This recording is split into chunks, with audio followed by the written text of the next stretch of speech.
This is the afternoon of Monday, the 8th day of December 2025. Someone called me, I don't know the person, he introduced himself to me as a serving Nigeria military officer. And he called me because he said he saw my video and he was reacting to the video I did recently about Tinubu committing a crime by sending troops, sending Nigerian fighter jet, bombing people in Benin Republic without the consent of the senators, without the consent of the rule of law. Tinubu is just doing on his own, taking orders from, other colonial powers like France, pleasing them, doing what they asked him to do. So he drew my attention to the first thing, this Major General. This Major General you are seeing on the screen, General Oba. Recently General Oba was ambushed by ISWAP, him and his troop. They were ambushed, and he called, when his battery was remaining 30%, he called for rescue, he called the Nigerian military, he called the Air Force. And for his battery to even die from 30% to 0%, you would understand that that will take the period of 4 to 5 hours. Forget what they attended you, okay? So this man was lamenting that no military helicopter, no Air Force was able to just respond to a general that is dying. No emergency response, nothing whatsoever. This military officer was lamenting bitterly, As usual, I recorded the voice call because anytime you call me on WhatsApp, know that your call is on voice recording because I do not play with information like this in case of necessity. So after talking about this, he started talking about the issue of kidnapped victims. And the military officer told me that even up to this moment, that the Christian Association of Nigeria are complaining that the federal government said they rescued 100 girls out of 300 and something. The 100 girls, they have not communicated. Nobody have seen them. Whether it is animal they rescued, they don't know. And up to now, no surveillance helicopter that is hovering over the places, surveilling where these girls are. How are they feeling? All those things. But you guess what? This man was not complaining that there was a fighter jet deployed. But he was complaining that Nigeria is also carrying out surveillance through helicopter in Benin Republic.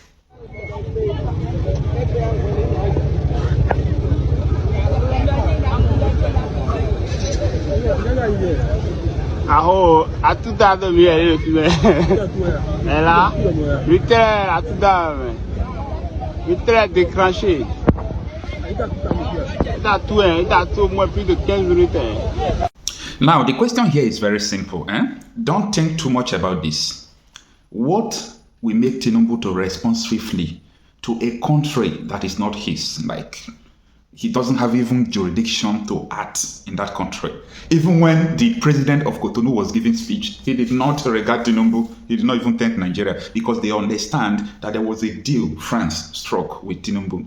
They understood that it was France that is pushing Tinubu. So they have to thank France for intervening. I'm coming. Now, when you look at the security situations in Nigeria, you understand how federal government are responding to. I used to tell you people that if Nigeria want to stop this insecurity, 1 week or 2 weeks, they will stop it. But this insecurity is not going to stop. You know why it's not going to stop? Because people who are sponsoring this insecurity are in the government.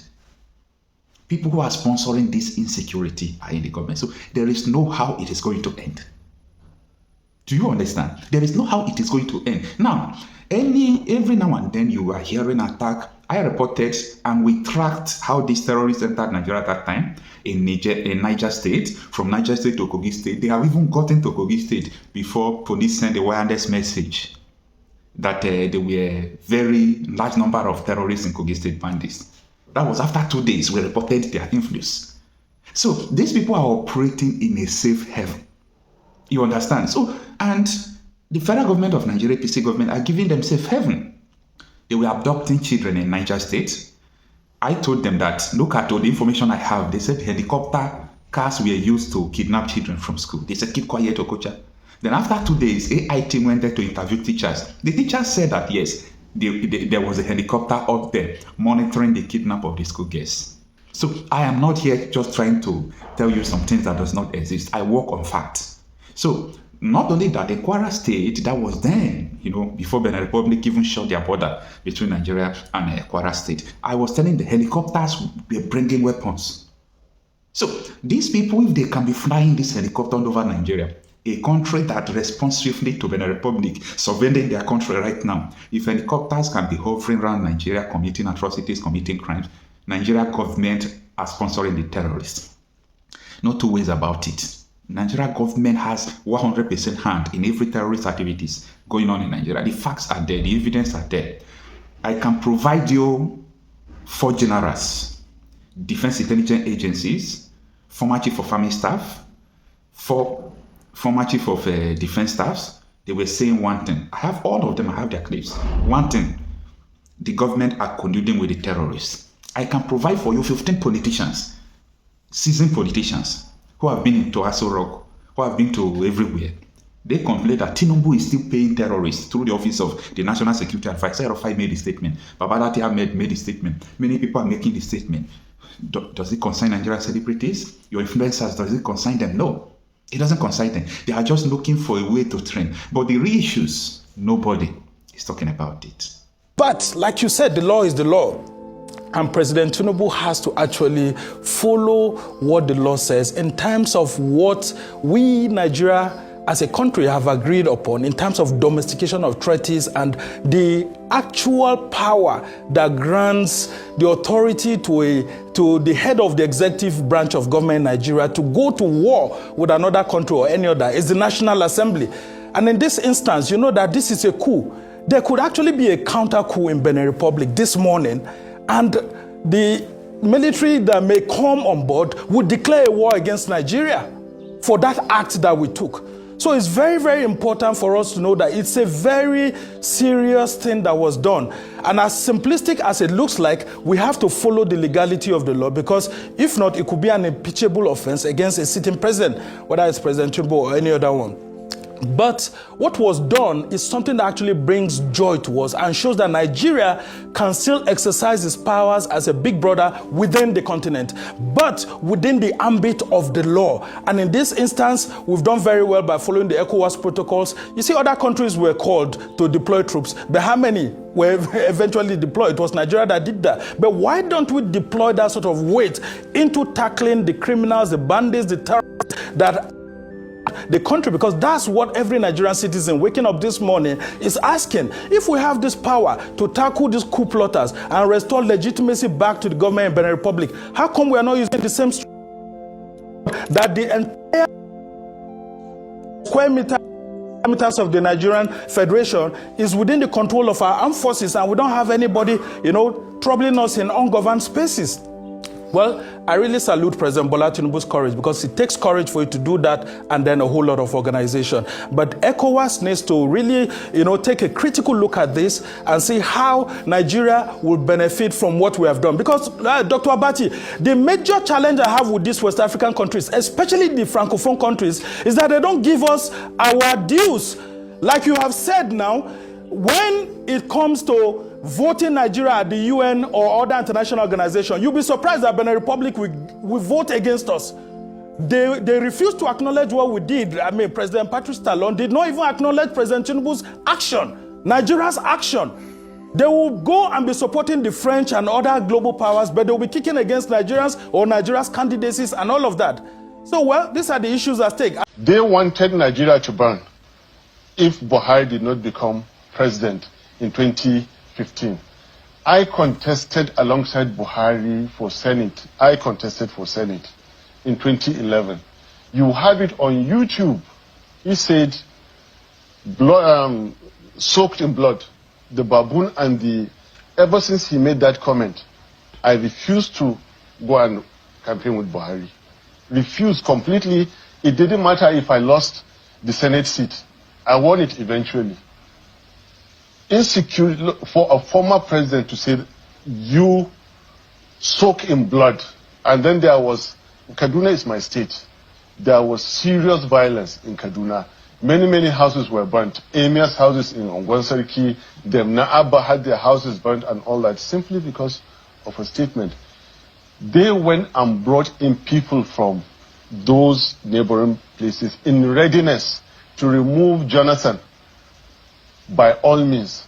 So the desperation of people to get Jonathan out of power has built up and added to what we call insecurity in Nigeria today. So you're inferring that all what we have seen over the last few years as insecurity is orchestrated? Of course. And it's political? Of course. Last year around this time. This narrative. Last year around this time. Whatever I tell you, I'll try to give you evidence. Last year around this time, we were just negotiating the release of our own nephew. And when he came out, what he said is not much different from what Nasiru El-Rufai is saying. They complained that, and this young man is alive. He could come here tomorrow and you interview him. He's alive now in Zaria. He's alive. That, look, they're not making much money relying on these handouts from government. Each time they go out to operate, they make more money like handouts in their hand. We kept negotiating. He's alive and he can come to this and sit with you, Shehu Akimbaloyi, and you interview him. This is a fact. But my grudge with Nasiru's statements is that he was part and parcel of APC from 2013. Like he told you, he was one of the architects of it all. All of a sudden, to come and absolve himself and call others. No. Nasiru is part and parcel of all that has been going on. We suffered, we are victims of Nasiru's misrule in Zaria. Go back December 2015, when a war was supposed to have been won in the Northeast.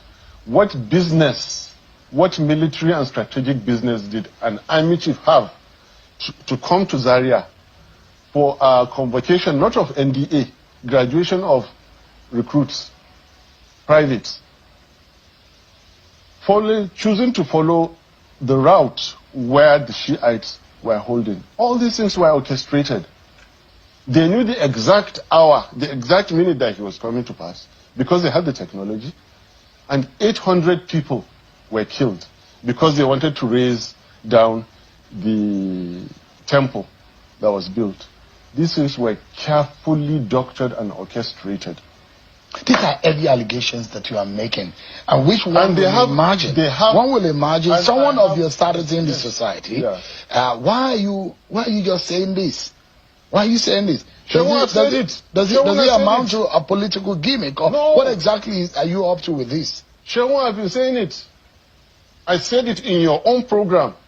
I mentioned the link about North Africa. In your own program, go back and check. Play the archives and